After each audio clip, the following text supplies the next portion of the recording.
Ayos din tong pamamaraan nila dito. Oh. Mayroon na sila kumbaga hulmaan. Forma kumbaga.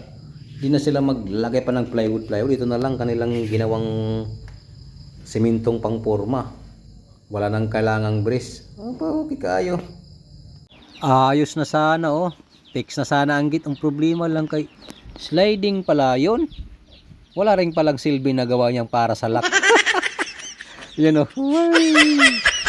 Nagdahan-dahan na nga kayo para hindi madisgrasya or mabasag yung bit-bit nyo. Para kasi sa table. Anana. Saan bumangga? Paano? Ayos din pamamaraan niya eh. Mas madali nga naman ito kung mag-skim coat ka oh. Ginamitan ba naman ng roller brush ang pangpahid niya oh. Tapos ngayon nahaguran mo na ngayon ng pang finish na. Para pantay. Ay, mabilisan ay.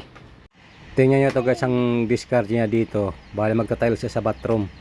So ginamitan lang niya dito ng purong adhesive. Tapos haguran na lang niya ng trowel. Yung rodila may ngipin ba. Kailangan niya mayroon naka-slope yan papuntang floor drain.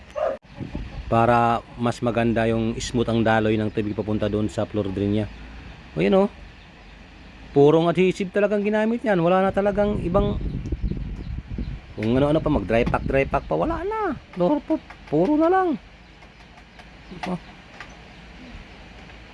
Nakaano yung galawan ay pwede na gano'n no? Kasi kung nilabel lang pala niya dito kanya-kanya rin kasing para-paraan di ba? Okay na agad. Ayos din ang design niya dito paggawa ng fence sa balkonahe ba. Hindi na sila magano ng tubular pa. Tal meron naman daw sila extra na AEC block.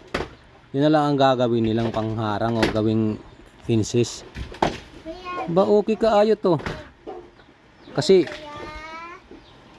pero bakit pako lang ang kanilang ginamit oh. Precast na kasi yan. Magaan lang din naman kasi ito. Lightweight lang naman yan ano yan itong klaseng AEC block. Ba okay kaayo.